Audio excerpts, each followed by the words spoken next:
I want to bring in a friend of ours, Taya Kyle. You may know her. Her husband, of course, Chris Kyle, the American sniper, was murdered after trying to help a veteran who was suffering post-traumatic stress. And Taya has been a commentator and an author.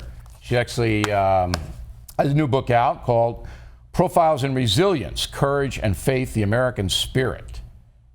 Now, the reason I wanted you on the show today is because heavily in your book is faith. Right. That got you through, or helped get you through, the terrible murder of your husband. But if you go out and you proselytize about faith, if you mention the word God, you may be attacked. You know, it's true, and I found that really faith has gotten me through, like you said, and I also believe in total freedom, right? And so when I get up and speak, I usually tell people that I believe our warriors fight for our freedom, and freedom of religion and freedom of speech, one or two of those, right? And so I don't ever shy away from that, but I also let people know I respect the fact that they can have a different faith, and I'm not gonna come out against them either. So I think the benefit comes when we talk freely. There are people in this book who don't believe in God. There are people who have different religions, and I'm okay with that. If they had their faith in... Well, you're not the problem, Taya. Right. You're not the problem. Right. You're giving, in a book, all right, guidance to people who have gone through something like you've gone through, a tremendous loss. Yeah. So you're not the problem. Right. The problem are the people who won't accept what you write and say because you're a woman of faith. Right. They're the problem. Yeah. I think the other part of this, though, is if you focus on what we all have in common, which is that we have the ability to bring our gifts to the world and be connecting on a human level, right? Because the things that you talk about are so frustrating, and legitimately so, right? And God bless you for being in the fight.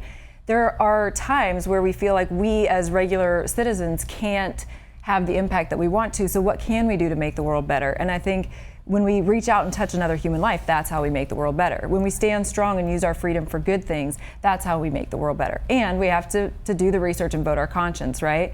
But when you feel powerless, my suggestion in this is to follow these people, from kids to elderly people, all different backgrounds, and they use their freedom they saw a problem, they use their freedom to roll up their sleeves, get in and fix it for just their area, and usually it rippled. The individual advice you give, I think, is very worthy, but it's very difficult to expand that to what is happening today in this country. Yeah. You know, I just gave 4 examples of a growing totalitarian movement that will punish you, try to hurt you, destroy you, if you disagree with them or they perceive you to be a threat, like Joe Biden. Right. Okay? All they want is for Biden to be out. They don't want to see him, they want to hear him. Right. Because he's not as progressive as they are. Yeah. So individual Americans, and I get droves of mail, what can I do about that? And I don't really have an answer for them. Yeah. What they can watch this broadcast, they can read your book, but individually it's very frightening for a lot of people, including me. Yeah, I think it is, and I think that a lot of times we hear from the loud extremes and we think there's something about this that isn't right, and we start to, I think that the whole world is like that, and I would suggest to people the whole world isn't like that, and we do have to pay attention to the extremes, and we do have to know what's going on, but I would suggest that not everybody in the country is doing that. A lot of people in the country are doing this American spirit, this soulfulness of taking care of one another. So it's good to know what's going on a world and political level. It's also good to sometimes set that aside and go out and help your neighbor. You have to separate it. I agree with you.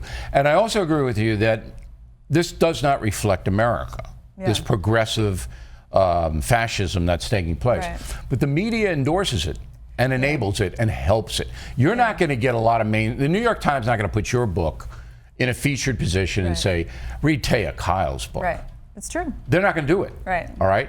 But if you were to come out and say, I'm a Me Too person and I condemn X, Y, and Z, and they were conservatives, you'd get massive exposure from the New York Times. Right, and I think that's the thing that we have to stand strong for.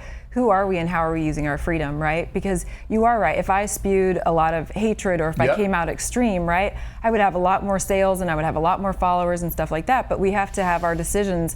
We have to make our decision, and my decision right now is that I need people to see the good, and I need to be part of that ripple, right? That movement, that individual movement. How can people get in touch with you?